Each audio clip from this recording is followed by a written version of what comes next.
선악과에 대해서 주님께 조명을 구하며 나아갔습니다. 물론 그 오래전 그 기록에 대해서 다양한 해석이 가능하지만 그 중에 이제 한 부분 한 부분 우리가 묵상할 수 있을 것입니다.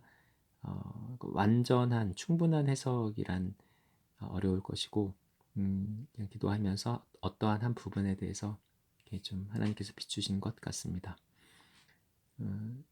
성경에 기록된 선악과는 먹음직도 하고 보암직도 하고 지혜롭게 할 만큼 탐스러운 그런 이렇게 표현이 되어 있는데 선과 악을 알게 하는 나무라. 그리고 뱀이 깰 때 하는 말, 그것을 먹으면 너희 눈이 밝아져서 하나님과 같이 되리라. 선과 악을 알게 될 것이다. 그 말의 의미는 하나님과 같은 능력을 가지게 되어 선과 악을 판단할 수 있다고 말하는 것처럼 들립니다. 하지만 사실은 그렇지 않습니다. 그것은 속임이었습니다. 선과 악을 알게 되리라는 말은 선과 악으로 구분하게 될 것인데 하나님의 지혜로 구분하는 것이 아니라 우리의 생각, 우리의 마음대로 선과 악을 규정하고 구별하여 차별하고 소외시키고 오히려 하나님의 마음과 멀어진 그 기준을 따라 판단하게 될 것이라는 뜻입니다. 그러니 얼핏 들으면 정말 하나님과 같은 지혜로 눈이 밝아질 것 같습니다. 먹음직하고 보암직한 그 탐스러운 열매에 손을 댑니다. 이것의 의미는 내가 하나님과 같은 판결자의 자리에 앉으리라. 내가 내 기준으로 판단할 것이다. 하나님의 기준으로, 하나님의 관점으로 볼 필요가 없이 내 기준, 내 관점으로 보고 내가 스스로 판단하리라. 내 마음에 들지 않으면 내 생각과 다르면 내 판단하에 처리할 것이다. 나에게 그런 권한이 주어졌다. 내가 세상을 다스릴 것이다.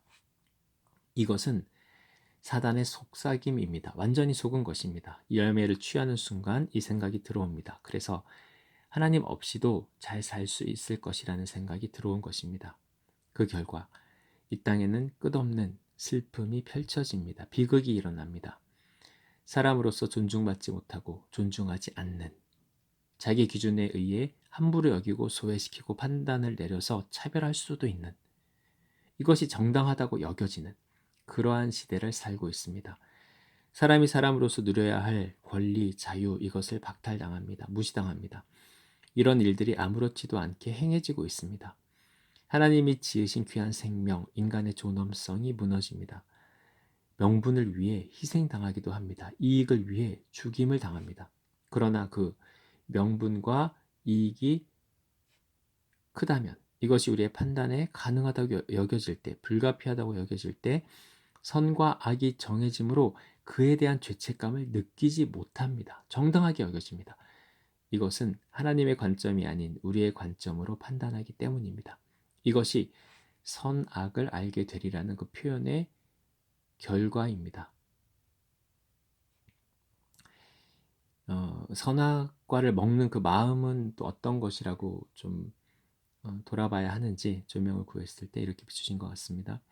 하나님이 인간을 창조하시고 온 땅을 다스릴 권리를 주셨습니다. 온 땅을 다스리다 보니 욕심이 생깁니다. 내가 판단해도 되겠다. 내 기준으로, 내 생각으로, 내 마음대로 할 수 있다. 내가 하나님 아래 머무는 것이 아니라 하나님과 같이 생각하고 판단하고 다스릴 수 있다. 욕심이 생겨납니다. 하나님의 권위에 도전하게 됩니다. 우리 안에 욕심이 들어옵니다. 그리고 그것을 선택하게 됩니다.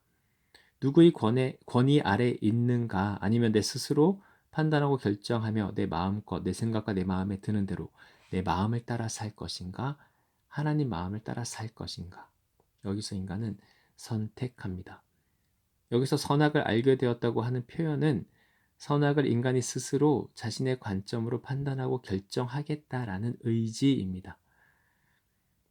그러면 이제 우리가 선악과 이 내용을 읽을 때 이렇게 좀 던질 수밖에 없는 질문이죠. 선악과를 두신 이유가 무엇인지 예수님께 조명을 구했을 때 하나님이 감추지 않으셨다.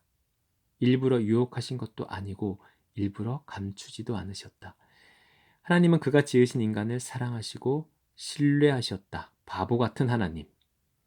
마치 욥에게 그 시험을 허락하신 것과 같이 너무나 믿어버린 인간이 그렇게 강하지 못한데 하나님의 사랑이 그의 눈을 멀게 했다.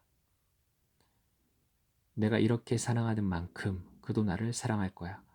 내가 믿고 바라는 만큼 그도 내 마음을 알고 이것에 따라 반응해 주겠지. 이런 바보 같으니라고. 사랑의 배신자.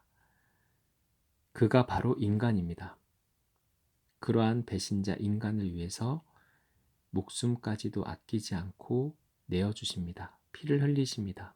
죽어도 마땅한 죄인을 대신해서 피를 흘리고 생명을 바꾸십니다. 바보 같은 하나님. 그 인간들에게 조롱을 당하시고 고난을 받으십니다. 사랑의 눈이 멀지 않고서 할 수 없는 일입니다. 그렇게 하면 돌아오겠지. 내 마음을 알아주겠지. 언젠가 돌아오겠지. 그러나 꿈쩍도 하지 않습니다. 코웃음 칩니다. 그러나 많은 이들은, 어떤 이들은 이것에 반응하여 하나님께 돌아옵니다. 그래서 여전히 기다리십니다. 우리가 돌아오기까지 믿고 기다리십니다. 절망하지 않으십니다. 포기하지 않으십니다. 우리가 실수하고 우리가 연약해도 하나님은 포기를 모르십니다. 끝까지 그의 자녀들을 불러 모으시려 하실 것입니다. 그러나 끝까지 불순종하는 자에게는 하나님도 방법이 없겠지요. 그러나 또 모릅니다. 바보 같은 하나님이 어떻게 하실지 우리 인간은 아무도 모릅니다. 그러면 선악과 사건을 통해서 저희가 깨닫기 원하시는 것은 무엇인지 조명을 구했을 때 하나님의 마음 구하는 것, 하나님의 관점을 구하는 것. 우리의 생각, 우리의 마음이 아니라 하나님의 마음과 하나님의 생각, 아버지의 관점을 따라서 보고 자신의 욕심에 따라 판단하지 않기를 원하십니다.